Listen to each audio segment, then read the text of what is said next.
Bueno, un saludo para nuestro estudiante Catalina Cortés Navarro, para nuestros jurados de esta tesis doctoral que se va a sustentar el día de hoy, la doctora Lisey Barragán, el doctor Luis Fernando Bravo y nuestra jurado internacional, la doctora Sara Minerva Luna Elizarraz. En nombre del PES, un saludo y un agradecimiento por su presencia, por el trabajo que han realizado en torno de esta tesis doctoral. El protocolo de trabajo es el siguiente. Vamos a hacer una presentación general, luego se presenta la defensa a cargo del estudiante casi doctora Luisa Fernanda Cortés Navarro. Luego se presentan valoraciones y preguntas del jurado. La estudiante tendrá 30 minutos y los jurados 15 minutos cada uno. Luego hablará el director de tesis para hacer algunos comentarios de 15 minutos y le retornaremos la palabra a nuestra candidata, la doctora Luisa Fernanda, para que responda preguntas, inquietudes y observaciones que hayan hecho los jurados. Esto tendrá 20 minutos para Luisa Fernanda. Luego les pediremos a los asistentes, que no son los jurados, incluyendo a nuestra doctoranda, que se retiren de la sala para que podamos sesionar, deliberar en el jurado y definir la calificación a este trabajo.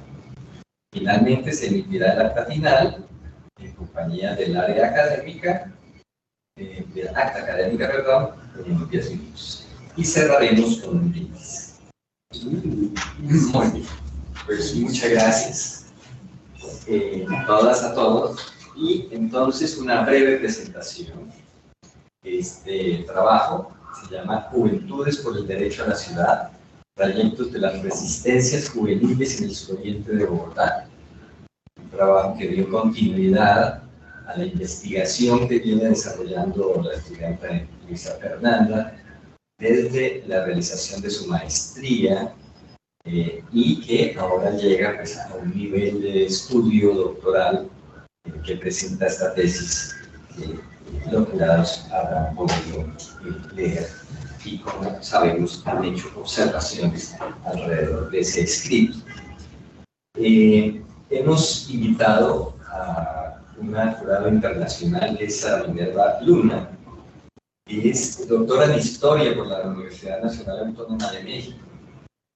Sus investigaciones se han enmarcado desde una perspectiva de la historia de género y el abordaje de prácticas, discursos y representaciones en torno a las juventudes urbanas, los procesos de profesionalización femenina, la familia, la sexualidad entre las clases medias en la Ciudad de México a mediados del siglo XX.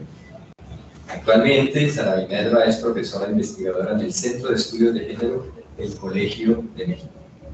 Bienvenida, doctora Sara Minerva. Un saludo para usted.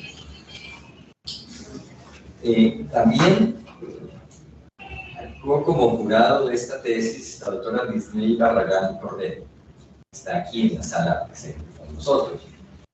La doctora Barragán es doctora en educación, en el doctorado interinstitucional en educación, especialista en gestión ambiental y desarrollo sostenible de la Universidad Industrial de Santander, magíster en educación comunitaria de la Universidad Pedagógica Nacional y licenciada en educación especial de esa misma universidad. Entonces, bienvenida, doctora Lisey, muchas gracias por su trabajo con el doctorado. El Consejo Académico del Doctorado designó al doctor Fernando Bravo León como jurado interno sobre la primera lectura del trabajo, respectivas anotaciones, para que pudiera ser autorizada la lectura a los jurados externos. Agradecemos al doctor Luis Fernando, que es historiador, filósofo, dirige actualmente el Instituto de Historia de la Universidad Santo Tomás y es profesor de doctorado en estudios sociales, doctor en estudios sociales también de esta misma casa y profesor de la línea de poder política en sus grupos colectivos. Además, adelantó su maestría en investigación social interdisciplinaria también en la Universidad Distrital. Bienvenido, doctor Luis Fernando, muchas gracias por su trabajo. Bien, a continuación entonces le damos la palabra a Luisa Fernanda para que nos presente su trabajo Juventudes por el Derecho a la Ciudad, trayectos de las resistencias juveniles en el suroriente de Bogotá. Adelante, tienes 30 minutos, Luisa. De acuerdo. Bueno, muy buenos días para todos, muy buenos días también para nuestra terna de jurados, para el director doctor Óscar Useche y las personas que nos están acompañando de manera remota. Bueno, en el día de hoy nos encontramos en la presentación justamente de este trabajo, que como bien señalaba el profesor, es un trabajo continuado, que pues ha seguido haciendo unas exploraciones alrededor de unas presencias que se consideran relevantes en la construcción de esto que llamamos el derecho a la ciudad, a través de unos trayectos, unas trayectorias de vida que pues nos van a permitir evidenciar cuáles han sido como esos flujos y reflujos, ¿no? Esos procesos organizativos que se han gestado en el territorio. Bien, este trabajo inscrito en la línea Poder Política y Sujetos Colectivos del doctorado en Estudios Sociales contribuye en el análisis y reconocimiento a las resistencias territoriales por el derecho a la ciudad en el suroriente de Bogotá, haciendo un énfasis especial en el papel que han desempeñado los jóvenes como dinamizadores comunitarios. Es una apuesta por reconocer los procesos organizativos transgeneracionales que han constituido expresiones de resistencia territorial, que han potenciado la creación de colectivos juveniles, festivales locales de música, instalaciones de arte urbano y demás repertorios de acción colectiva. Este recorrido a través de 3 generaciones invita a comprender el territorio y organizarlo a partir de referentes más próximos, experienciales y afectivos, estableciendo identidades narrativas que constituyen parte esencial de la memoria viva del suroriente. Bien, para iniciar esta presentación quise retomar una frase del profesor Arturo Alape. Bogotá tendrá que ser redescubierta en las huellas de la gente que fue capaz de hacer de su periferia una ciudad posible de vivir al sembrar en los cerros no solo casas, sino también vidas. Se hace énfasis en esta frase porque efectivamente el territorio suroriental, digamos que va a tener una característica fundamental y es que hace parte de lo que denominaríamos el amurallado de la ciudad, porque va a estar justamente enclavado en donde hay gran cantidad de montañas, de cuerpos de agua que van a ser como sus elementos característicos. Este suroriente de la ciudad va a estar compuesto por 3 localidades que son la localidad de San Cristóbal, la localidad de Usme y la localidad de Rafael Uribe Uribe. En este caso es importante señalar que si bien se habla de derecho a la ciudad en términos generales y también se habla de suroriente de manera muy general, el estudio se enfocó particularmente en la localidad 18, localidad Rafael Uribe Uribe, que va a ser una localidad importante, no solamente porque es el sustrato organizativo, emocional y fundamental para todos estos movimientos,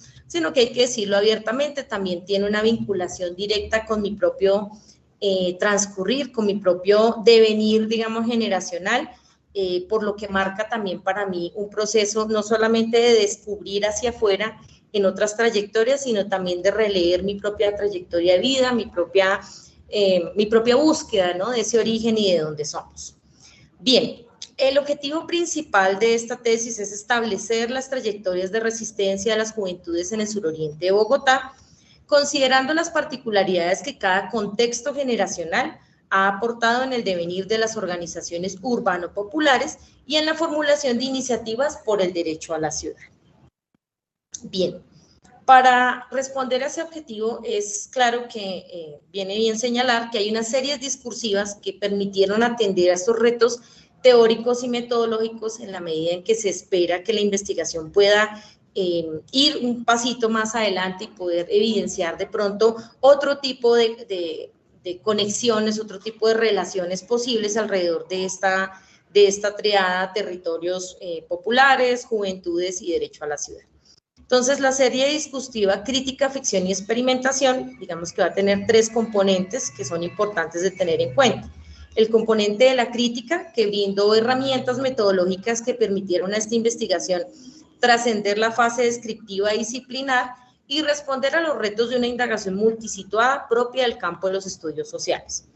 Capacidad de mostrar también la emergencia de nuevas miradas de los procesos de resistencia que trascienden la lógica de la resistencia como oposición para instalarse en alternativas en línea de fuga micropolítica. Lo vamos a desarrollar más adelante.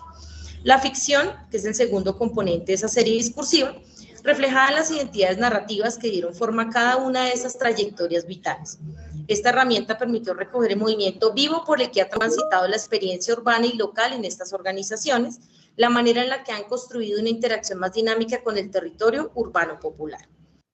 Y un tercer proceso, que es donde viene la apuesta experimental de esta tesis, que va a estar orientada en la aplicación práctica de dispositivos de pensamiento relacional, en este caso, conceptos retomados de la teoría de Deleuze y Guattari, tanto el rizoma como el ritornello, que potenciaron la apuesta experimental de esta tesis a partir de la elaboración de la cartografía rizomática, como red de interacciones dinámica que se afirma desde la multiplicidad y la diferencia, crisoles en los que se producen nuevos acontecimientos. Finalmente, la línea a la que se inscribe esta tesis va a aportar la transversalización de los procesos organizativos de resistencia, aportando una visión emergente que subvierte la relación unidireccional con el territorio y los agentes urbanizadores, mostrando nuevas formas de habitar y reivindicar el derecho a la ciudad, trascendiendo la materialidad y reconociéndolo como un ejercicio activo de ciudadanía. Bien, para responder, digamos, a ese primer objetivo, la tesis se organizó a través de 3 fases que también coinciden pues con estas partes que ustedes pueden ver ahí. Esas son las portadas que aparecen en la tesis. Tuvimos una fase descriptiva, en donde hay una producción del territorio urbano, un orden que pues va, digamos, a buscar también indagar alrededor de cómo se produce ese territorio urbano, cómo es diagramado desde el capital o desde el Estado, y cómo hay un determinado orden socioespacial que tiene una correspondencia con esos 2 órdenes y que va a generar unos efectos en el territorio. Una segunda parte, que es la parte diagnóstica, en donde hacemos un recorrido alrededor del derecho a la ciudad, entendiéndolo además como un concepto polisémico que se transforma a través del tiempo, que es un paradigma que está en un devenir constante, es decir, que no hay una definición de derecho a la ciudad esencial, sino que se entiende que ha respondido a unas décadas importantes en su devenir. Y en este capítulo también se va a abordar las luchas por la vivienda desde la resistencia territorial. Se hace una indagación situada alrededor de la informalidad urbana en la medida en que se entiende que no es posible entender todas las apuestas de estos grupos juveniles en el presente si no se hace una mirada retrospectiva para ver cómo cada uno de estos procesos de resistencia, las tomas territoriales, la compra colectiva de territorios por organizaciones como Senaprop, también van a impulsar una serie de repertorios de resistencia que conviene tener en cuenta. Y la tercera parte, que tiene que ver con la experimentación, que es donde viene toda la parte, digamos, la apuesta rizomática, en donde se va a hablar en una primera instancia sobre los jóvenes como actores colectivos y luego de los trayectos de la resistencia territorial en el suroriente. Bien, nuestro objetivo específico fue analizar el orden socioespacial de la ciudad de Bogotá, identificando su incidencia en las diagramaciones territoriales y las formas de representación del suroriente de la ciudad y sus juventudes. Quise acompañar esta presentación con una de las gráficas que se realizaron en la tesis, en la medida en que siento que las gráficas permiten ajustar, digamos, conceptos y aterrizarlos a nuestro contexto próximo. El concepto de orden socioespacial es un concepto que es desarrollado por Emilio Duhau y Ángela Giglia, principalmente, y en este caso, obviamente, en el contexto mexicano.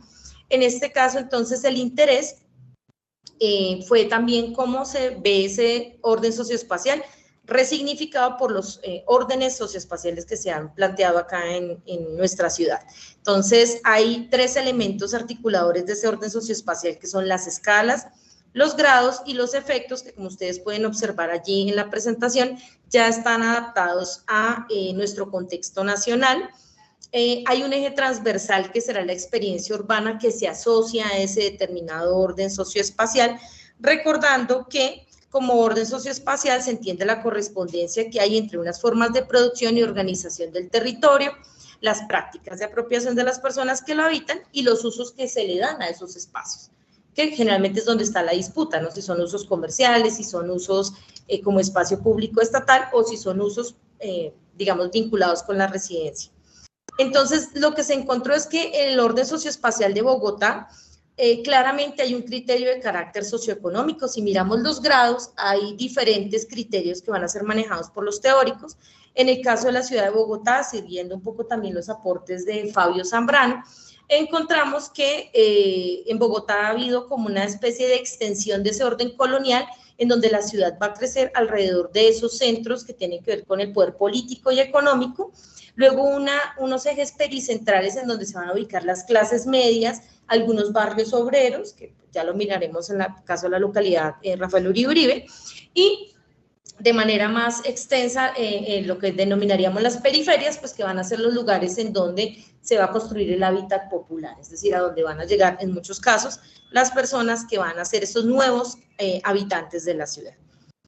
Nos interesa mirar este orden socioespacial porque para los jóvenes particularmente va a tener un efecto y que ustedes lo ven allí, hay varios efectos, pero un poco no solamente en los grados de interacción con las demás personas de la ciudad, sino cómo esos grados de aceptación de la proximidad espacial con otras localidades genera unos procesos de subjetivación. Es decir, estamos mirando cómo cuando se diagrama un territorio, cuando se planea unos usos del suelo, hay unos efectos en las personas que lo habitan que van a ser objeto de una denominada matriz de sentido, que en el caso de los jóvenes va a ser especialmente preocupante porque alrededor de esa relación de viviendas de hábitat popular, de territorios de pronto en algunos casos informales, va a haber como una especie de extensión que va a llevar a que estos jóvenes que habitan en estas localidades, en estos territorios, también sean leídos por extensión como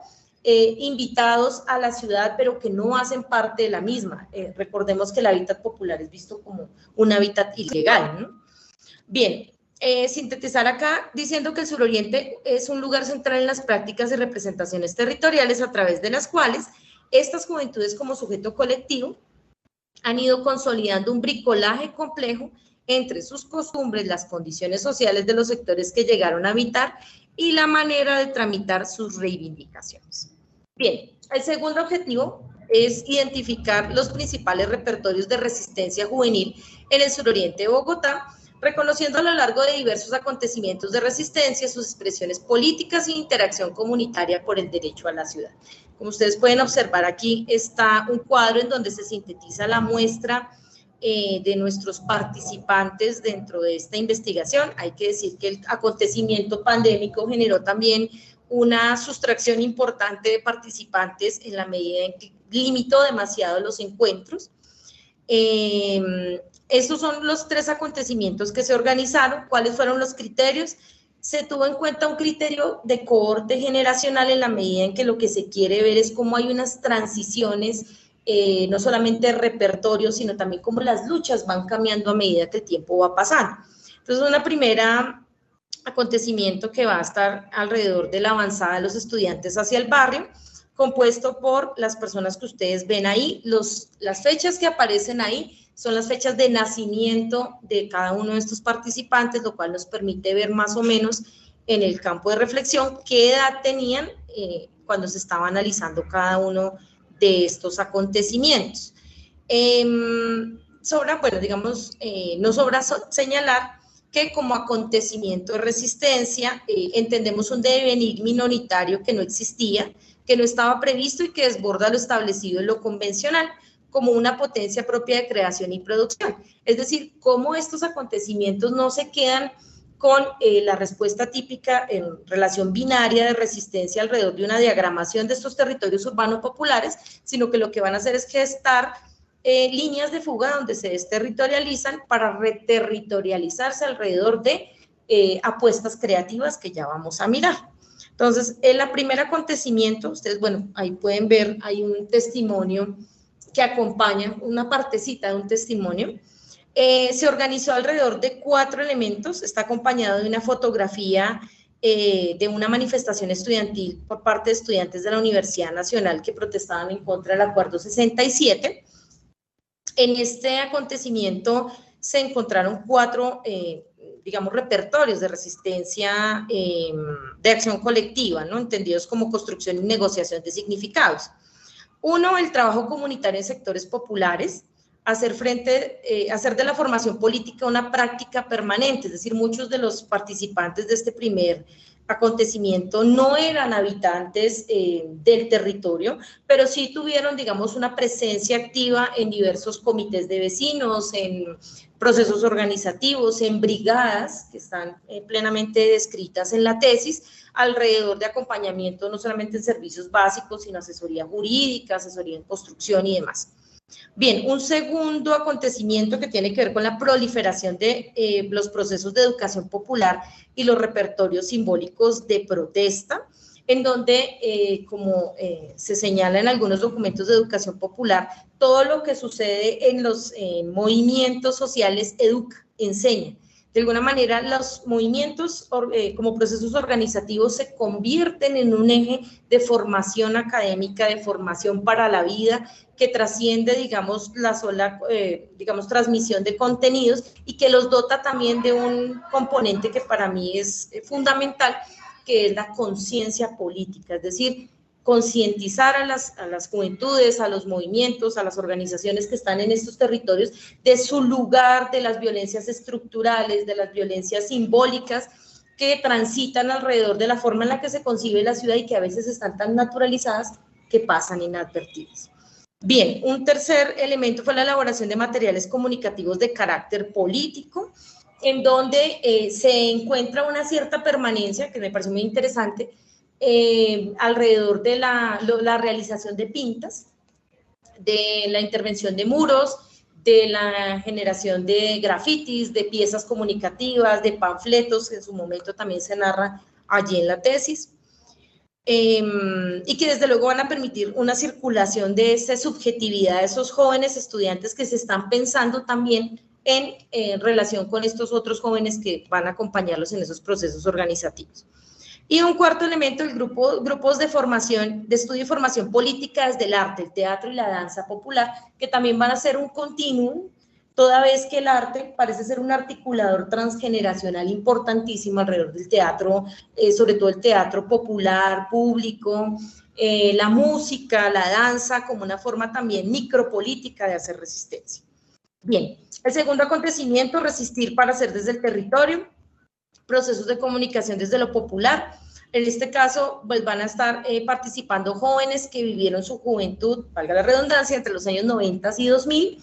Hay toda una, digamos, una contextualización alrededor de eso, sobre todo vinculada, como ustedes pueden ver en la esquina inferior derecha, con ejercicios de violencia, ¿no? Entonces, cómo hay una determinada constelación de actores armados legales e ilegales que empiezan a ejercer presión en estos territorios y que cambian la visión de este acontecimiento. Por eso se llama resistir al miedo para hacer desde el territorio, en la medida en que se entiende que hay una nueva amenaza que ya no tiene que ver con el desalojo, con la violencia propiamente estatal urbanística, sino que hay otros ejercicios de violencia que otra vez desterritorializan a estas familias, a estos jóvenes, ¿no?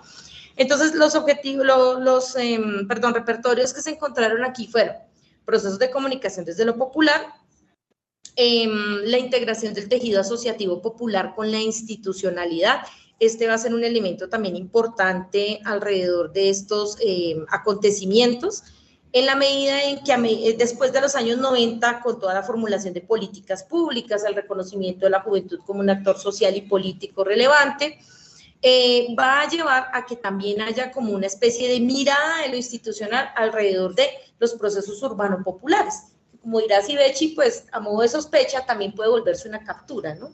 Como a través de mi intención de entender cómo funciona el movimiento, también voy limándole su capacidad crítica alrededor de la financiación, ¿no? Proyectos de emprendimiento a partir de iniciativas productivas, digamos que alrededor de estos emprendimientos vale la pena señalar que hay emprendimientos alrededor de panaderías comunitarias, de huertas comunitarias, que será un continuum que también vamos a ver en el tercer acontecimiento. Esos proyectos de emprendimiento, digamos que van a tener un objeto interesante en la medida en que se piensan no solamente para generar opciones de trabajo, sino cómo hacemos que estos jóvenes no sean reclutados por grupos armados ilegales, por bandas criminales que les van a ofrecer unos modelos aspiracionales, tal vez con una, comillas, mejor remuneración. Entonces ahí hay como un interés alrededor de eso. Y también alejarlos del consumo de sustancias psicoactivas, ¿no? Que va a ser algo a lo que le van a apostar muchos de estos proyectos de emprendimiento. Por último, la celebración de conciertos y festivales en donde la música se constituye una expresión de resistencia. Este aspecto va a ser también sumamente importante porque tiene que ver con las denuncias de procesos. Como ustedes pueden ver, ahí hay un testimonio de uno de estos jóvenes líderes del suroriente de Bogotá que señala cómo se salvó de ser víctima de un falso positivo. Y digamos que alrededor de esto también es la manera en que los jóvenes deciden no hacer violencia, o sea, no responder el fuego con fuego, sino bueno, hay un ejercicio de violencia sistemática en nuestro territorio, ¿cómo hacemos para responder desde el arte, desde formas micropolíticas que no responden violentamente, pero que sí sensibilizan a la comunidad? Porque algo que se encontró en la investigación es que casi siempre detrás de todo ejercicio de violencia tipo limpieza social hay un cierto consentimiento no declarativo en la comunidad que dice, por algo sería, seguramente andaban malos pasos. Es decir, de fondo, parte de lo que estos colectivos van a hacer también es sensibilizar a la gente y decirle, hey, alrededor de esto, no todos los jóvenes que son víctimas de esto se encuentran en actividades delincuenciales, y creo que el trabajo también es ahí, también con las comunidades y con las generaciones precedentes, ¿no? Bien. De acuerdo, sí, señor. Acontecimiento 3, el arte y la cultura, nuevos epicentros políticos desde lo popular. Entonces hay 4 elementos también allí, los voy a señalar muy rápidamente, acompañado pues de una fotografía de uno de estos recorridos hechos con los jóvenes del territorio. Entonces aquí, bueno, encontramos acciones desde el territorio y a favor de la objeción de conciencia, desde digamos, el conocimiento de que el suroriente de Bogotá, particularmente el sector de Rafael Uribe, está, digamos, cerca de zonas en donde hubo un amplio historial de batidas por parte de el ejército, de la policía. Entonces acá también se va a hacer un ejercicio muy interesante de objeción de conciencia alrededor de sensibilizar sobre digamos, estas formas otras de ser jóvenes que no necesariamente responden al llamado violento, ¿no? 2, recorridos, marchas y eventos por la vida, acciones afirmativas desde el territorio, en donde se resignifica el territorio desde la ancestralidad del arraigo, y el reordenamiento desde los cuerpos de agua. Ya después volveré sobre eso. 3, el activismo social en medio de la transición digital, que esto también responde a uno de los comentarios de uno de los jurados, en donde efectivamente hay que reconocer que estos movimientos en el presente se mueven de manera muy eficiente alrededor del activismo digital, donde construyen efectivamente redes que permiten ampliar sus comunidades, visibilizar agendas locales, gestionar recursos, denunciar problemáticas y también movilizar campañas a favor de diversas causas con un mayor impacto. Y un último elemento que se vio ahí es componerse desde la solidaridad en tiempos de pandemia, que tiene que ver también con un contexto que se vio de manera muy reciente, y fue cómo estas organizaciones, contrario a disminuir su actuar en el territorio cuando viene la pandemia, lo que hacen es desplegar. Bien, tenemos apenas el tiempo para hacer el cierre del segundo objetivo, del tercer objetivo, perdón, que es cartografiar, obviamente entendiendo la cartografía desde Deleuze y Guattari como una representación que sitúa en planos metafóricos una serie de coordenadas informativas, Las trayectorias de vida de jóvenes partícipes en diversos acontecimientos de resistencia, identificando su incidencia en la creación de repertorios situados ante la violencia y la marginación. Aquí quise compartir con ustedes una modelación propia, ¿sí?, que realicé sobre el concepto del rizoma. Ahí aparecen los 6 principios del rizoma. Quisiera hacer énfasis en 3, mientras ahí creo que ustedes pueden observar que el segundo nodo se encuentra en movimiento. La idea es que esta modelación permita conectar con este ejercicio, es decir, que está en permanente movimiento. Recordemos que el rizoma parte justamente de que puede tener diversos puntos de conexión, que no hay jerarquizaciones, que no hay un inicio ni una finalización, ¿no? Entendiendo la cartografía del rizoma como un mapa abierto, conectable en todas sus dimensiones, desmontable y alterable, que es lo más interesante del asunto, y susceptible de recibir constantes modificaciones. Puede ser roto, alterado, adaptarse a distintos montajes. Entonces, como parte de esa multiplicidad, yo voy a salirme un momentico acá y voy a compartir con ustedes el rizoma, digamos ya de manera más dinámica. Por favor, me confirman si ya se está observando en sus pantallas. Esta, digamos que es la modelación dinámica del rizoma de las resistencias en el territorio suroriental de Bogotá. Como ustedes lo pueden observar, digamos que aquí nos despliega todas las redes de relaciones. Sin embargo, aquí lo que yo quiero empezar a resaltar es cómo permite emerger una información que se pensaba inicialmente desconectada, es decir, las trayectorias de cada una de estas 12 personas parecieran estar desconectadas en tiempos, de pronto en lugares de habitar, y encontramos que, por el contrario, van a emerger unos nodos que van a tener, digamos, como una mayor incidencia en esta dinámica de red. Entonces, por ejemplo, que es lo interesante de esta modelación, si yo voy solamente a un actor, por ejemplo, a Nicolás, que es uno de los jóvenes participantes, me va a mostrar cómo él está relacionado con las 2 universidades, en este caso la pedagógica, la distrital, con el colectivo Epsilon, con un movimiento llamado Democracia Corintiana y con la Entepol.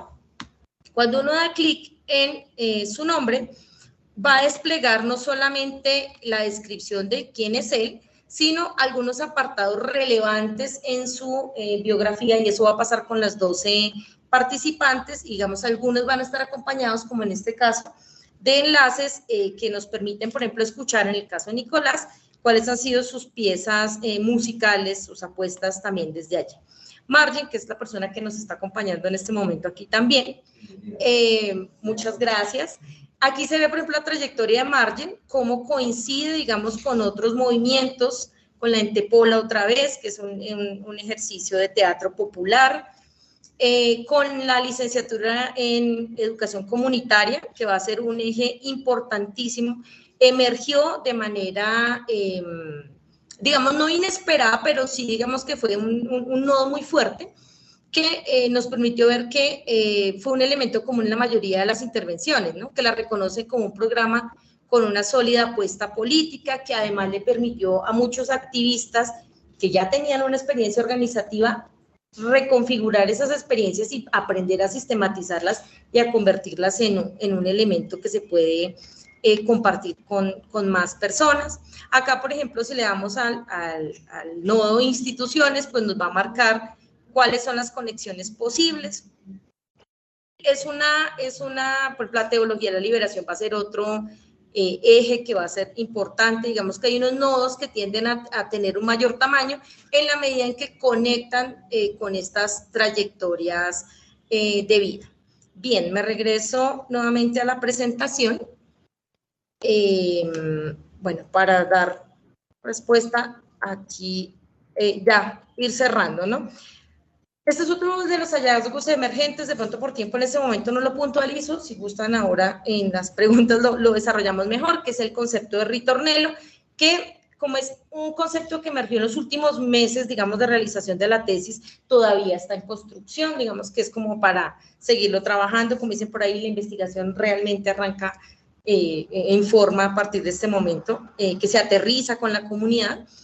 Y bueno, voy a cerrar con las consideraciones o los hallazgos y ya con eso terminamos. Bien, el primero, el orden socioespacial manifiesto en Bogotá se vincula de manera directa con las proyecciones y usos previstos que se han establecido desde los proyectos de planificación urbana, tanto públicos como privados, y tiene una incidencia directa en los significados que los diferentes espacios urbanos y localidades tienen para los habitantes, particularizando las vivencias y la experiencia urbana desde la que estructuran sus relaciones en diferentes escalas, de la familia, las comunidades, en fin. Lo importante de estas escalas es que siempre tienen un alcance global. Segundo, referirse al suroriente de la ciudad en términos de las organizaciones populares y de los procesos de resistencia en el territorio, remite al investigador a los sectores de ladera y aquellos enclavados en lo más alto de los cerros orientales, en donde las disputas por el habitar han sido permanentes, así como la propagación de procesos organizativos que desde una respuesta activa se han articulado para responder a las dificultades y problemáticas de sus comunidades. Obviamente que aquí hay un aspecto clave que quiero resaltar, y es que eso no descuenta que haya algo que en el rizoma se llaman rupturas asignificantes, es decir, que no hay una transición ideal generacional, sino que cada generación le va a demandar a la otra sus errores, sus problemas. Por ejemplo, la generación actual le demanda mucho a las generaciones previas la captura por parte de las instituciones del Estado. Entonces, muchos terminan volviéndose funcionarios públicos, que ya van al barrio con una dinámica completamente diferente, mucho más vinculada con lo institucional. Entonces, también ahí hay una ruptura significante. En esta investigación se encontró que gran parte de los procesos organizativos juveniles en la localidad han tenido lugar en las UPZs Diana Turbay, Marco Fidel Suárez y Marruecos, que son justamente las que están enclavadas en la parte más alta. Que son zonas donde hay una mayor vulnerabilidad económica, más asentamientos informales y otras problemáticas asociadas con la presencia de actores violentos. Por tanto, han sido las montañas y las cuencas hídricas los principales atributos geográficos de identidad, si se quiere, de poder simbólico y combativo de los pobladores de estas zonas. Digo yo, ver la ciudad desde arriba y luchar por habitarla desde abajo. La formación comunitaria popular como un rasgo fundamental también en ese devenir del tejido social en el suroriente de Bogotá, en donde la interacción con el vecino se consolida como una nueva forma de parentesco que opera en todas las líneas del tiempo, es decir, desde la evocación de las memorias, de las luchas por la vivienda, con los vecinos fundadores, hasta las proyecciones organizativas en las que los jóvenes del presente se vinculan con los niños para darle una mayor continuidad a ese proceso.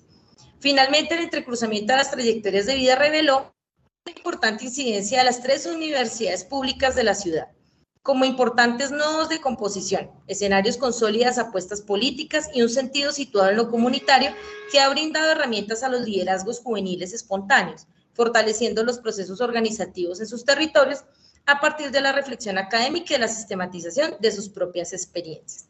Cierro con esta que es como la gran idea que quiero compartir con todos ustedes y es, ay, caramba, perdón.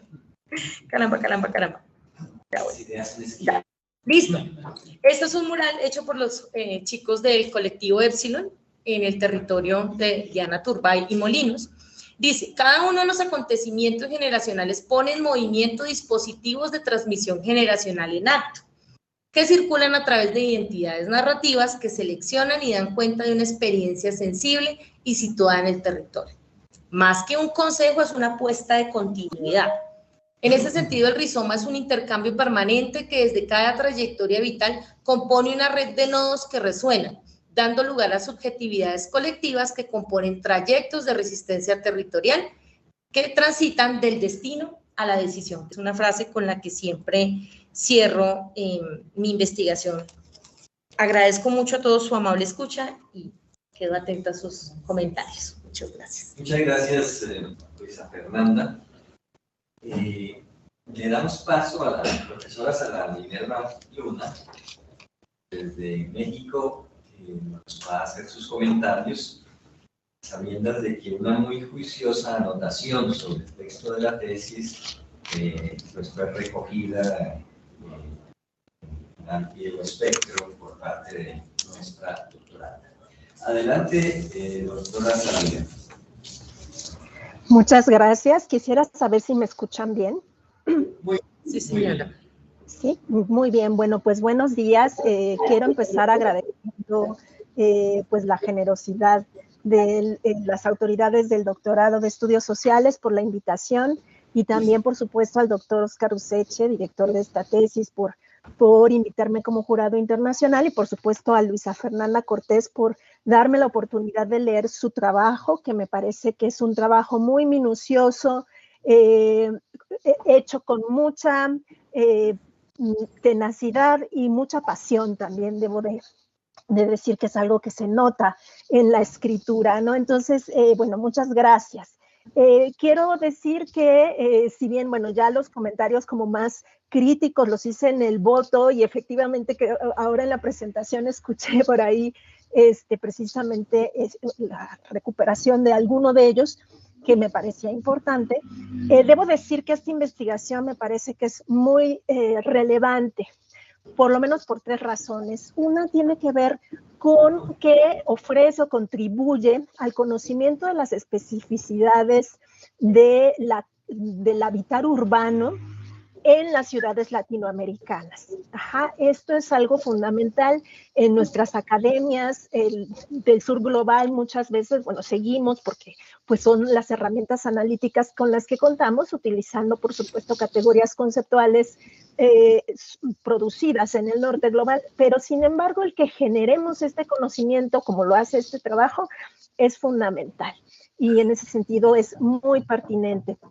El segundo aspecto por lo que me parece que es un gran trabajo es justo esta apuesta crítica, en donde no solo Luisa Fernanda busca mostrar la complejidad de las prácticas de las redes que implican precisamente estos procesos de apropiación y de resistencia territorial, sino que además mantiene una mirada desafiante ante cualquier determinismo espacial, ¿no? Que muchas veces también toda una beta de estudios urbanos, ¿no? Sobre todo muy alineados a la Escuela de Chicago, bueno, pues mantenían hasta cierto punto esta mirada un tanto determinista y no, este trabajo justo busca romper esa mirada, ¿no? Y finalmente me parece fundamental justo la atención que pone en las prácticas, en estas prácticas, muchas de ellas cotidianas o de la cotidianidad, ¿no? Pero también estas prácticas que lo que muestran son la agencia de habitantes y de otras personas que confluyen en estos espacios y además en una mirada a largo plazo, ¿no? Eso me parece muy interesante. Entonces, digamos, ahorita es los 3 puntos que yo quiero describir como aciertos de este trabajo. Y ya como preguntas, tampoco quiero gastarme mucho tiempo para que Luisa pueda tener más minutos para poder hacer su réplica de los diferentes desafíos que le presentemos ahora en este momento. Pues en realidad, primero yo quería preguntarte algo que creo que es difícil y que inclusive tú también lo mencionaste ahorita en tu presentación. Justo el mirar en como con esta cercanía a estos sujetos, a estas prácticas territoriales y del habitar urbano, a veces yo creo que es muy difícil no caer en una suerte de romantización del proceso. Más cuando pues son procesos que nos tocan de cerca o tocan de cerca nuestra vida familiar, nuestra historia familiar, ¿no? ¿Cómo resolviste esto, no? ¿Cómo te posicionaste? ¿Hiciste un ejercicio de reflexividad para poder justo como ir separando? Quisiera que elaboraras un poco sobre ello. Ya ahorita en la presentación fuiste como mucho más explícita, este es el segundo punto, de hablar sobre cómo el primer corte generacional que tú abordas se articula con estas prácticas, o más bien con este proceso de apropiación territorial. Eso creo que ya me lo contestaste ahorita con tu presentación. Entonces esto, bueno, ya. Otro punto que me parece fundamental que pudieras desarrollar aquí, que también tiene que ver más como con los desafíos, ¿no? que tuviste, es justo al pensar en un proceso enmarcado en una mediana o larga duración, ¿no? Porque estamos hablando de varias décadas aquí. ¿Cuáles son precisamente las dificultades de mirar esto a largo plazo, pero también cuáles son precisamente lo que tú consideras hayan sido los beneficios analíticos de tener esta mirada no solo como en un momento presente, sino pensarlo precisamente así, longitudinalmente, por decirlo de alguna manera, ¿no? Y justo esto que mencionaste hace un momento, y ya con eso termino mis preguntas, justo yo en el documento del concepto que hice de tu trabajo escrito, te preguntaba, bueno, ¿qué papel pudo haber tenido el activismo digital? Y ahorita, bueno, pues lo recuperas, ¿no? Precisamente como un elemento que dinamizó quizá la actividad en este último corte generacional. Y aquí yo me preguntaba, ¿y esta dinamización solo fue en términos de comunicación, de efectividad de la comunicación, o pudo haber incidido inclusive en los procesos de subjetivación, de formación de identidades? ¿Tú qué piensas? Ajá. Y con eso termino. Muchas felicidades de antemano por este maravilloso trabajo y bueno, cedo la palabra a quien sigue. Gracias. Muchas gracias, doctora Sara Minerva, por sus anotaciones y preguntas puntuales. Ya tendremos oportunidad de escuchar a Luisa Fernanda. Muy bien, le damos palabra entonces a la doctora Ednei Barragán, que también nos hizo llegar unas anotaciones, preguntas y observaciones sumamente importantes que procuramos en la última fase del trabajo quedaran incorporadas, bien sea como respuestas a preguntas o como problematizaciones que quedan por resolver. Adelante. Muchas gracias. Igual, pues muy agradecida de participar en esta lectura de tesis que creo que pues para mí tienen mucha importancia. Así como fue una recomendación a Luisa Fernanda, pues me gusta también hablar desde dónde vengo yo y pertenezco a ese primer acontecimiento que planteas en tu tesis. Vengo de procesos organizativos del Suroriente y creo que ese es como lo primero que quiero mencionar, igual que lo mencionaba la compañera Sara, y es la importancia de reconocer estos procesos. Creo que ahí sí, desde donde venimos de la educación popular, la teoría de la liberación, etc., son procesos que continúan la esperanza de los que venimos por allá lejitos, considerando que es posible que la academia, la teorización situada, el reconocimiento de los actores de los territorios, pues que aporten también como a la transformación social, ¿no? Entonces, para mí, cuando empecé a leerlo, de una vez como que sí, yo quiero leer esto, pues, creo que fue una buena oportunidad para acercarme a esta lectura. Ayudó a fortalecer también varias de las afirmaciones, pero también de esa importancia de la investigación y de estos procesos de investigación desde abajo, ¿no? Porque efectivamente son los que logran que construyamos teorías situadas y teorías que ayudan a transformar cosas, que las problematizan y las transforman. Entonces creo que también esa es algo muy importante de la tesis. Escribí como en dos partes en el concepto, que me gustó mucho la escritura. Creo que los jurados, las juradas que estamos aquí, algunas veces tenemos que, igual como maestras y maestros, tenemos algunas veces que enfrentarnos así como que hay un esfuerzo de uno de estudiante de que tengo que hablar así como habla el profe, que es el autor dijo así, me toca meter esto ahí. Y lo que yo planteé en el texto es que me parece que es, así como educadora popular que me reconozco, es un muy buen esfuerzo de diálogo el que hace Luisa Fernanda entre las categorías y entre, digamos, como lo experiencial o lo contrario. Entonces me gustó muchísimo la forma en que lo logró escribir, porque efectivamente hizo posible ahí un diálogo, el diálogo de saberes que decimos en educación popular, pero es ese diálogo entre lo teórico, lo conceptual, en lo metodológico, ¿no? Porque también se lanzó a ello. Entonces me pareció muy importante, como en esos sentidos que también mencionó la compañera Sara, pues que efectivamente estas producciones ayudan a fortalecer esas luchas. y como a reconocer esas acciones colectivas, que ahí sí en lo que encontraste de lo transgeneracional, pues creo que hay rupturas, tal vez nos encontramos en temas, o tal vez entonces como que se mencionan algunas tendencias, líneas, pero en general creo que ha habido desarticulación. No sé, la licenciatura de educación comunitaria, claro, surge de un esfuerzo de hace 50 años de las nuevas comunitarias, de fundar, de todas las que encontraste, pero no quiere decir que los que venimos de allá nos estemos hablando hoy con.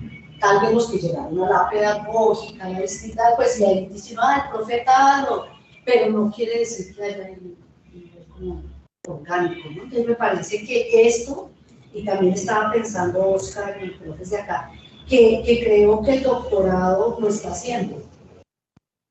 Y que también esa continuidad, esa línea de reconstrucción de reflexividad de las tesis a las que he podido acudir aquí, me parece que están constituyendo un campo chévere que tal vez en la pedagógica no, en este momento no. Tuvo su auge, pero no es ya como un campo de reflexividad estos procesos.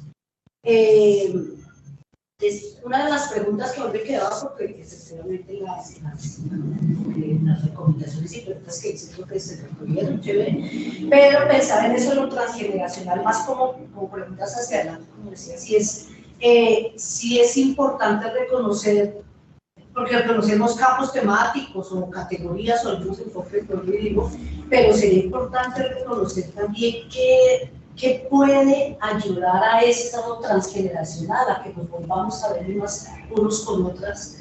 Me parece importante también como posibilidad de estudio. Tú mencionaste solo un poquito lo de la media luna, por ejemplo. Para mí es un proceso muy importante. Yo diría que es un proceso que ya es de largo aliento, incluso con la distrital muchos educadores y educadoras populares estuvimos fortaleciendo, reconociendo y sintiendo unas producciones muy chéveres, sobre todo los que eran en ese momento Cuenca del Río Tunjuelo. Hay sobre eso como una producción, pero también en ese fenómeno de la media luna que sí, en lo que yo he conocido, sí ha constituido referente identitario, ¿no? También la pregunta que se la pregunta esa de la media luna me parece que es algo que, como en el ejercicio que también valoré mucho de tu primer capítulo, podría también mirarse diversas facetas del principio de la media luna. Me gustaría de pronto que si puedes avanzar en como cuáles han sido o son las vulnerabilidades de esos procesos, ¿no? Porque de pronto también hay, lo que mencionaba, la romantización, es cierto, ¿no? Y lo he vivido y esto no creo. Desde un espíritu esperanzado ve qué cosa tan buena lo que se ha hecho, pero resulta que hay muchas vulnerabilidades que se nos escapan. Ya en lo metodológico sé que lo de la pandemia, etcétera, etcétera, etcétera, pero ahí sí también creo que se debería hacer mayor esfuerzo por representar el trabajo de mujeres, porque no éramos la minoría, no éramos la minoría, o no somos la minoría de los procesos organizativos, o por lo menos en la continuidad de esos procesos. Creo que el aporte de las mujeres ha sido clave.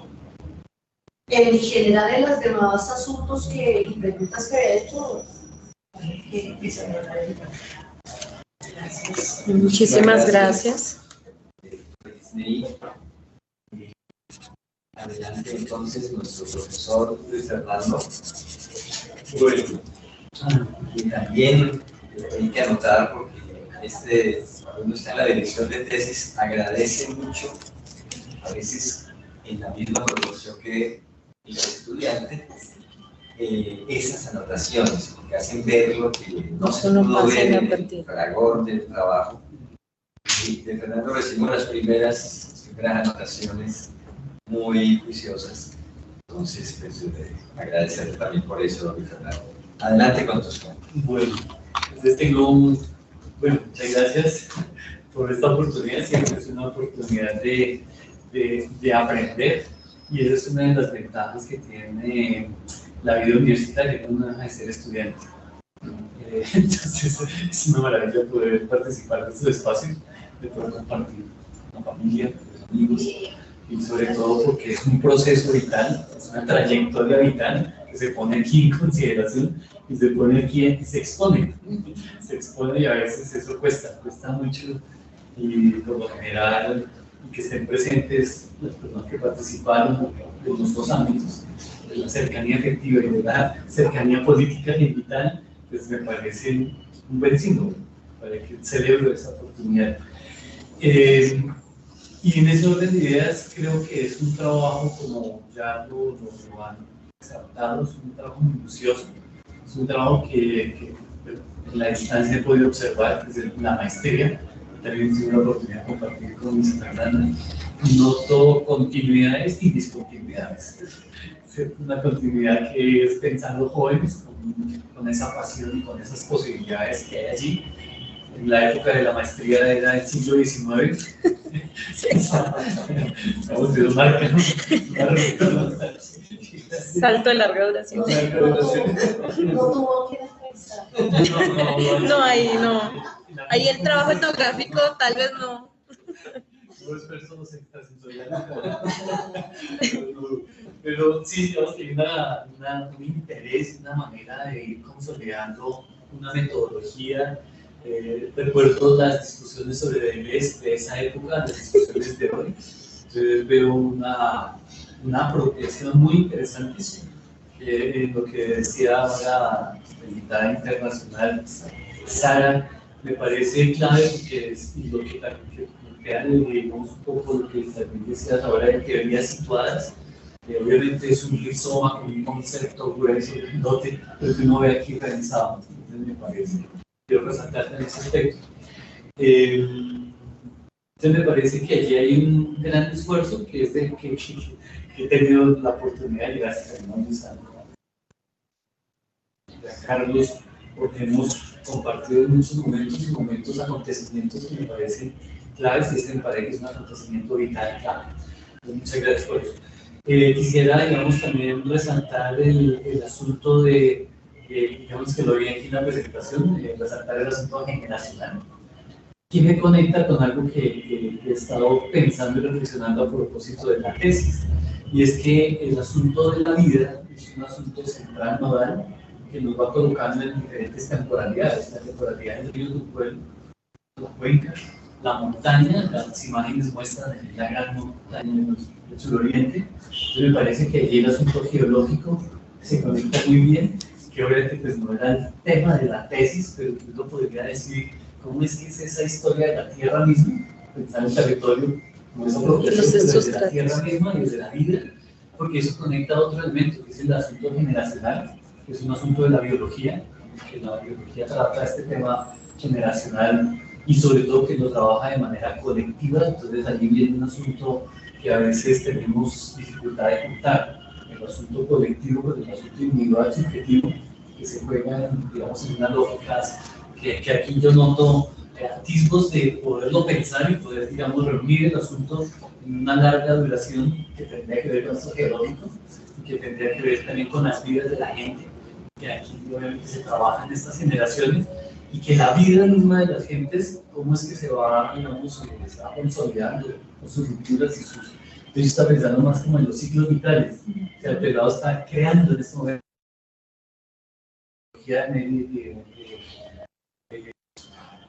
el asunto de la adolescencia que trabajó Margaret Mead trabaja, que me parece bien interesante. Son temporalidades de 30 años. Entonces las generaciones que son emergentes van de los 1 a los 30, las generaciones que van de los 30 a los 60, y de los 60 empieza el declive de la cívica.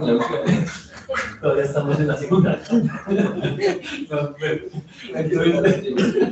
Entonces, digamos que ese asunto que también me parece interesante, porque claro, por ejemplo, en una familia, en términos hologramáticos o si quieres ustedes fractales, una familia en una casa tiene las 3 generaciones, el nieto, la abuela y los padres que participarán, digamos, en esa diferencia de tiempos. Me parece clave juntar esta idea de vida, porque cada etapa de cada generación tendrá sus desafíos y sus propias maneras, como las abuelas que ya se vuelven ya tenían malcriando al nieto, pues si funciona así ya, es malcriado. Un poco como de esas diferencias de la vitalidad y de las formas de los ciclos de vida me parece interesante. Y me parece que aquí se presenta, y obviamente como no fue el foco inicial, pues digamos que no, pues me parece que es una puerta abierta. Esto geológico, biológico de la vida me parece clave poderlo captar en una investigación de larga duración, que obviamente se pueda realizar, y que me parece que a la línea en la que estoy participando desde este año me parece clave, porque es pensar la tierra, la vida y los territorios. Esas dinámicas de la misma gente, de sus trayectorias vitales. Me parece que son un elemento clave. Otro elemento clave que me parece interesante y lo veo bien en la manera como trabajas los recursos digitales es ese asunto de la distribución de las generaciones y un poco ver la trayectoria tuya, no sé cómo se siente allí, ver la condición de las instituciones, ver la condición de la universidad pública en el suroriente. Es una visual que a veces no se logra. Me parece que la tesis lo muestra por el recurso digamos, digital. Y en ese sentido, diríamos que la distribución, que trabajaríamos aquí en un sentido más distributivo, me parece bien logrado. Como preguntas, entonces tengo 3 preguntas. Una primera pregunta tiene que ver con las series discursivas que se trabaja como marco general del doctorado, pero que obviamente tú lo tomas en términos de los enunciados. Tú trabajas con relatos, tú trabajas desde un análisis del discurso que me parece que entonces la pregunta es ¿cómo lo tomaste? ¿Desde qué perspectiva tomas el análisis del discurso? ¿De qué manera potencias esas discusiones? Y eso me conecta con otro elemento que es obviamente de mi interés propio por trabajar a Riquet, que es el asunto de las identidades narrativas que se juntan aquí en términos de los relatos y de los enunciados. Entonces esa sería una conexión sobre qué criterios de enunciado o discurso y identidad narrativa estás trabajando. Y luego una última pregunta que tendría que ver con de qué manera el asunto generacional digamos, va marcando los ciclos vitales y cómo lo logras, digamos, tramitar pensando en otra vez en una investigación de larga duración, y porque creo que no vas a seguir trabajando en estos mismos temas. Me parece cómo lo asumirías, cómo lo trabajarías, cómo sería la proyección de esta investigación. La pregunta. Gracias, Fernando. Bueno, yo me tomo la palabra muy corto porque con esta cantidad de preguntas que están lanzadas a nuestra doctoranda, algunas creo que solo la responde el Altísimo. Pero vamos a acudir al sentido también común de nuestra doctoranda. Pero yo tenía que anotar como director del trabajo. Primero resaltar que me encuentro con una propuesta exigente. El proyecto tuvimos que irlo acortando incluso.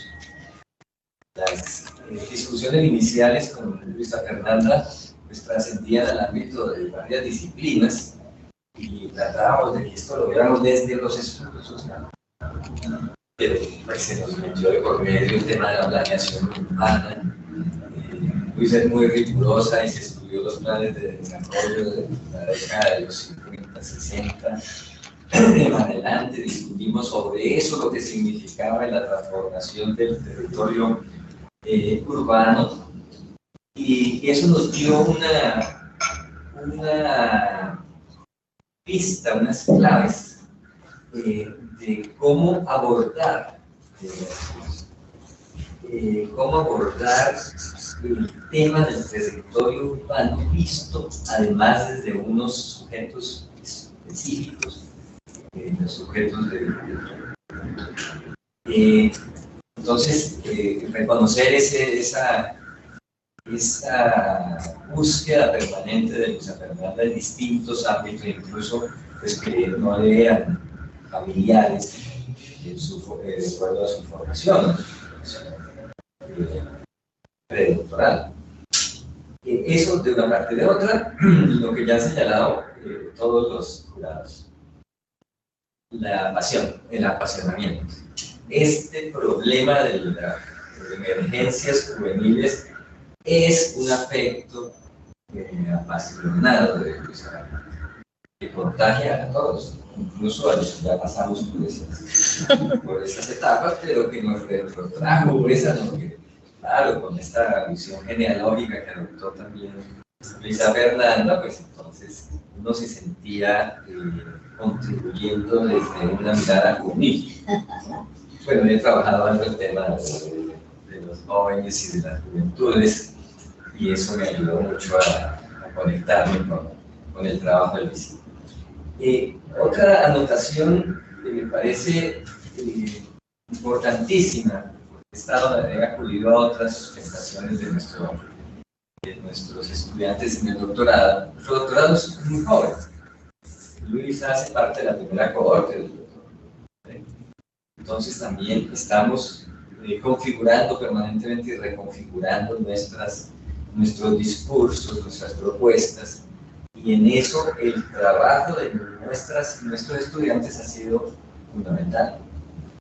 Y entonces uno puede decir con tranquilidad que con el trabajo de Luisa se nota que el doctorado pasó también por Luisa. No solo Luisa pasó por el doctorado, ¿no? Cosa que no es fácil, ¿no? Todavía hay estudiantes nuestros que hablan de ciencias sociales, trabajo en ciencias sociales que estamos haciendo. Cuando hemos hecho un esfuerzo gigantesco por construir la visión de los estudios sociales transversales, inter y transdisciplinares, pero sobre todo los modos de la problematización. ¿Qué dificultades hemos encontrado? Se traduce también, por supuesto, en el trabajo de nuestros estudiantes.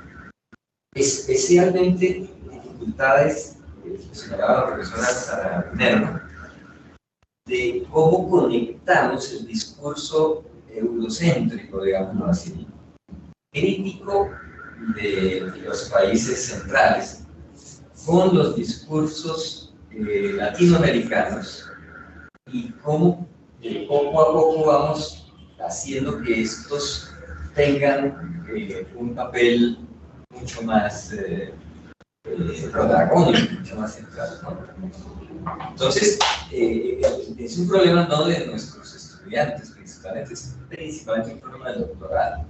En eso estamos trabajando duro, y creo que con trabajos como el de Luisa Fernanda vamos a tener una experimentación distinta de estos conceptos complejos de la filosofía postestructural, el rizoma, el ritornello, entonces estas cosas que nosotros pusimos a discusión en el doctorado y que no son fáciles de aprender y sobre todo de traducir en propuestas metodológicas. Y la propuesta metodológica de Luisa Fernanda es muy fuerte y abre nuevas puertas. Bien, como decía que había muchas preguntas, yo no quiero agregar otras más, que ya le hice bastantes en el curso de trabajo conjunto que hicimos. Entonces voy a dejarle a Luisa Fernanda agradeciéndole también todo su trabajo operativo que pudimos hacer, la atención a nuestras discusiones, y aprovechar también, cuando estoy aquí en la presentación, para saludar a nuestros estudiantes y a nuestros invitados que están conectados por la red. Muchas gracias. Adelante, Luisa. Bueno, muchísimas gracias.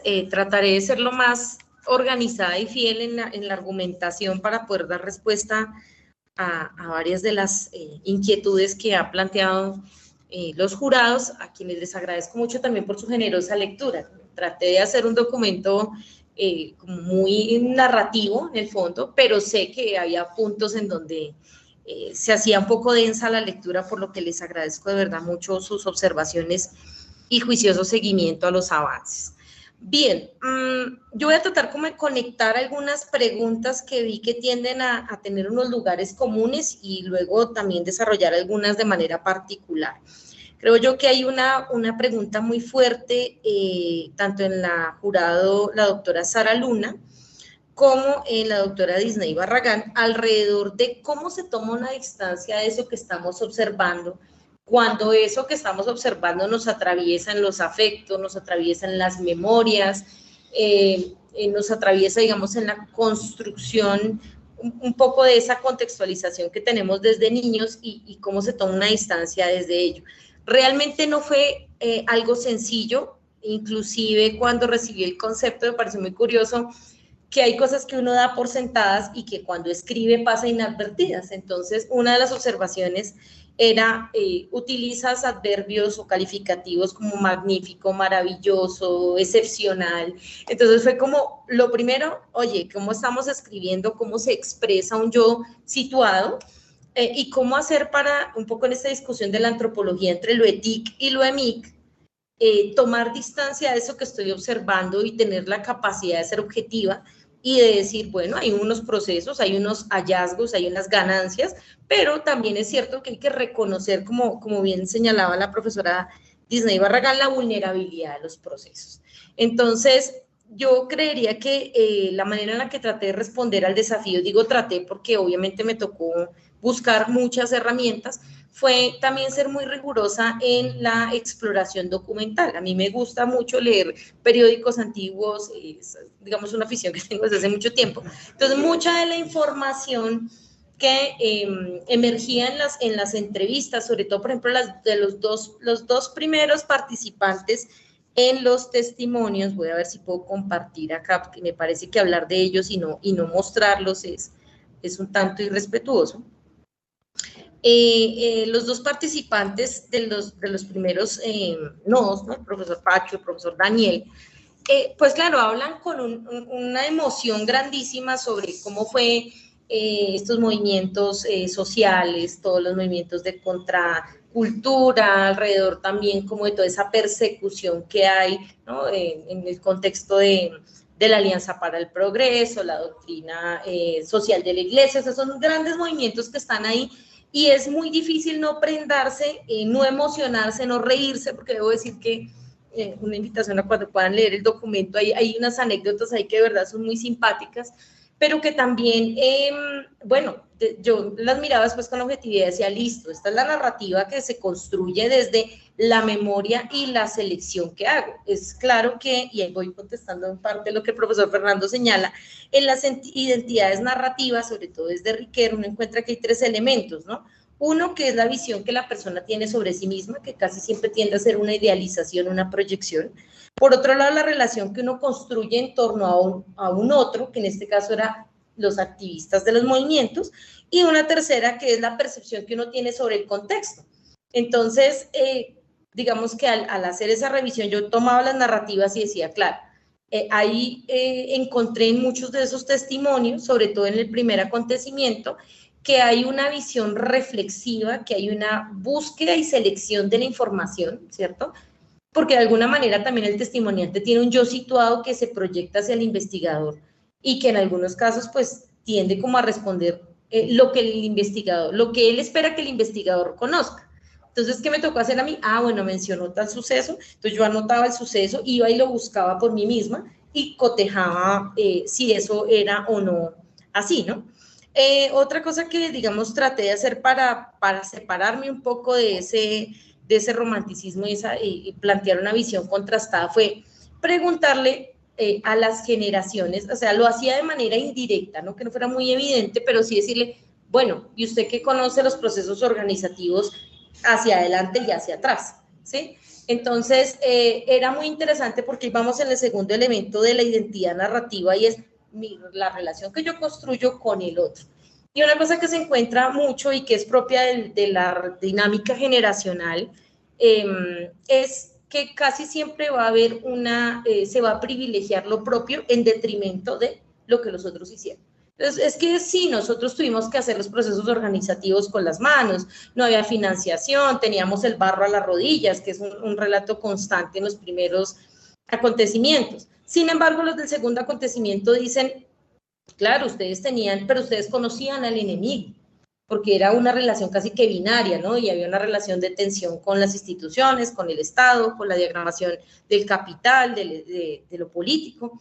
Pero nosotros como generación, que es lo que van a decir los de la segunda acontecimiento, estábamos en una tensión multisituada porque es que ya no era un actor y no era el monopolio de la violencia legítima, para hablar de un poco de la violencia estatal, sino que aquí a esa violencia aunada se le sobrepone un orden socioespacial que además nos va a decir, es que como usted viene de este barrio, ustedes, y hay cierto determinismo, digamos, sobre estos jóvenes. Entonces ellos se enfrentan a ese determinismo, se enfrentan a una ciudad que tiende a ser muy hostil, sobre todo cuando son procesos de personas que recién llegan aquí, y se les va a aunar lo que mirábamos hace un ratico, ¿no? Digamos, esta proliferación de actores ilegales en el contexto territorial, que a su vez van a marcar dinámicas, ¿no? Las fronteras invisibles, las dinámicas de microtráfico. Y estos jóvenes, digamos que tenían tres opciones, que es algo que yo coloqué ahí en la tesis, tal vez muy tímidamente, como señaló la profesora Disney, porque uno a veces tiende como a plantear sus ideas como con temor por aquello de los impactos, ¿no? A largo y mediano plazo que pueda tener, inclusive sobre quienes participaron en la investigación. Pero digamos que encontré que había tres opciones de respuesta y yo por eso hablo del destino a la decisión. Y es que, por un lado, o ellos respondían fuego con fuego, es decir, violencia con violencia, que fue la respuesta de muchos jóvenes, sobre todo a partir de los 90, con estos modelos aspiracionales que plantean que, digamos, la vía del dinero fácil, del narcotráfico, del sicariato como opciones.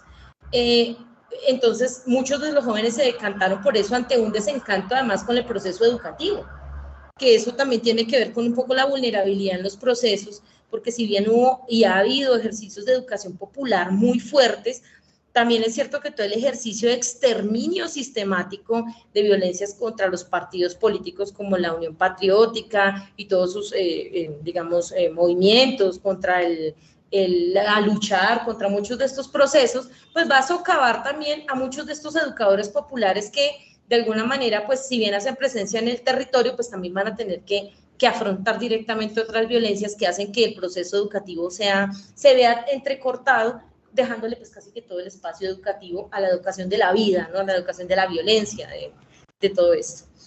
Está una segunda respuesta que es el asistencialismo, que respondiendo también a la doctora Disney Barragán, creo que es una vulnerabilidad en los procesos, porque lamentablemente después de la década de los 90 vienen todas las políticas públicas que dicen, ok, vamos a financiar procesos, pero financiamos el proceso en mis términos, en mi lógica, en mis evidencias.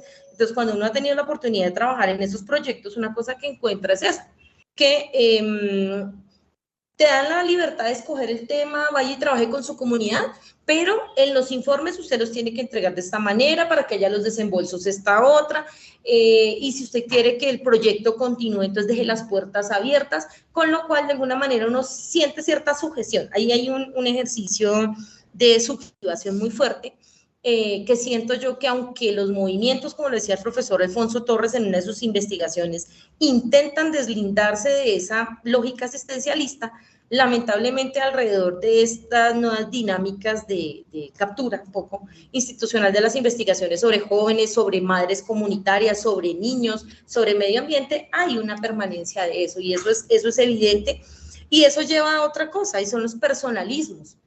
Es muy claro que en todos los movimientos, y lo logré ver en las entrevistas, hay personalismos y pueden estar en la misma generación, pero hay una sensación como de vivir al acecho, ¿no? Entonces encontré mucho esto de yo te digo esto, pero hay otros detractores que dirán, por ejemplo, hubo un participante que fue edil, y dijo, cuando yo me convertí en edil, me convertí en el enemigo número uno de las organizaciones de Granjas de San Pablo. Entonces yo decía, claro, evidentemente hay un cambio en el lugar de enunciación, y eso genera, pues, digamos, como una serie de choques que son debilidades en el fondo también de estos procesos. Y una tercera respuesta, que es el trabajo comunitario, que en este caso, hay que decirlo, hay un esfuerzo, sin romantizar obviamente, porque ya vimos que caemos también en eso, de no ser clientelista, en donde el joven se ve como un dinamizador activo, propositivo y demás,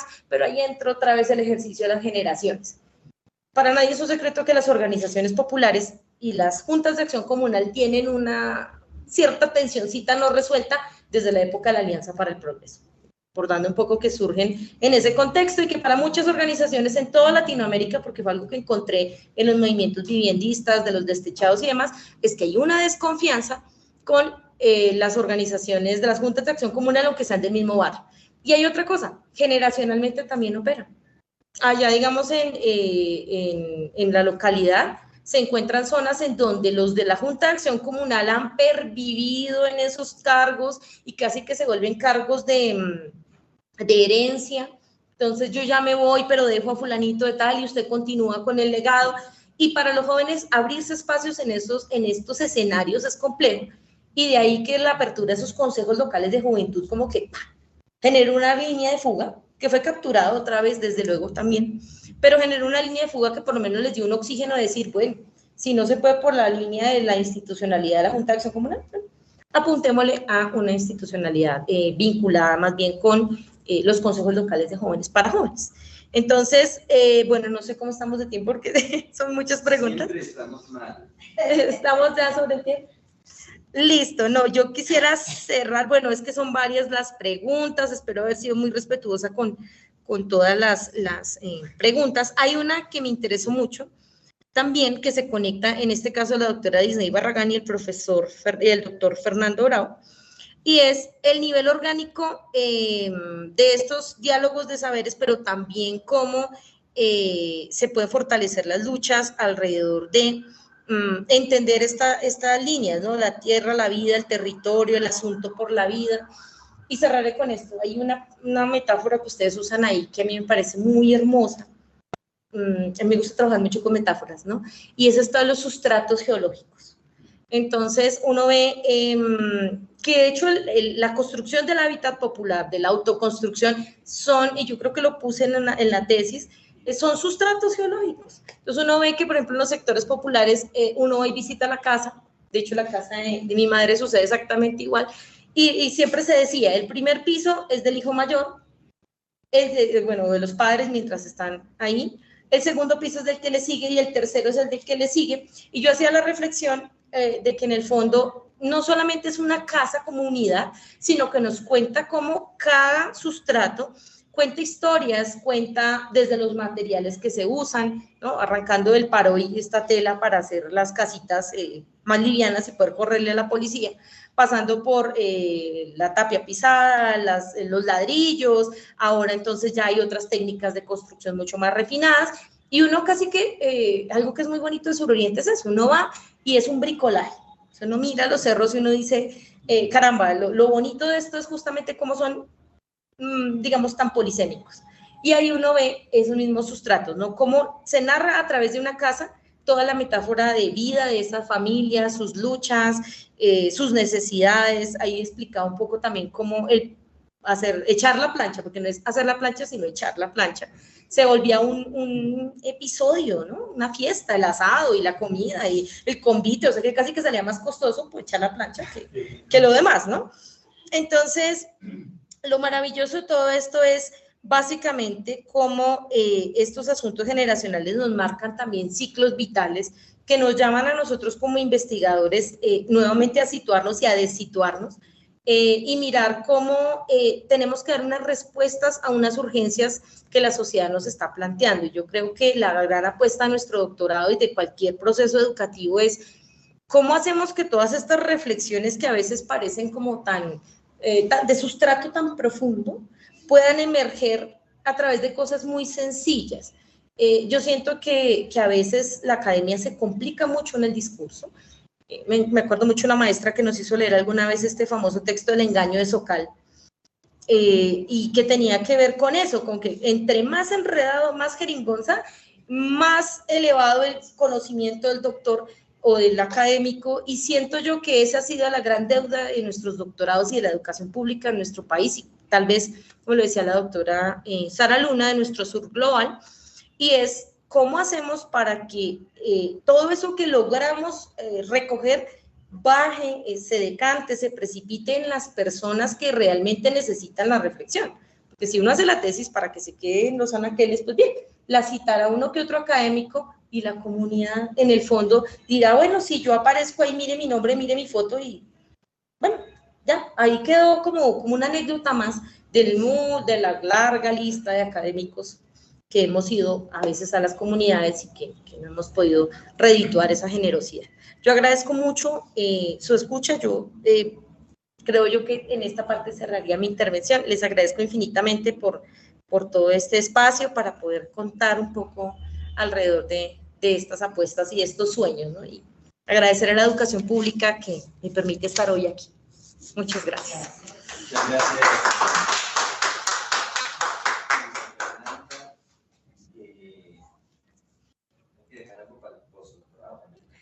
Sí, señor.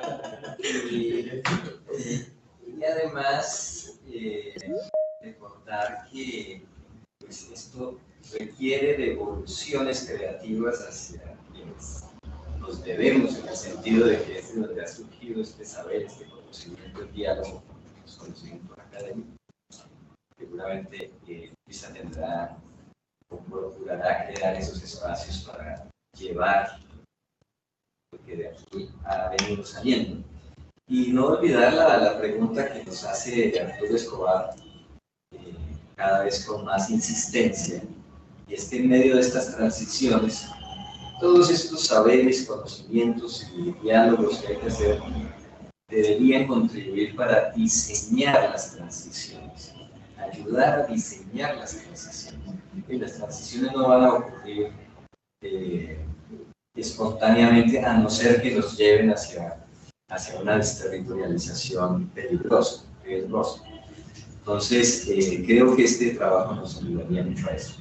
Agradecemos a nuestra doctoranda, a nuestras acompañantes, muchas gracias por estar aquí.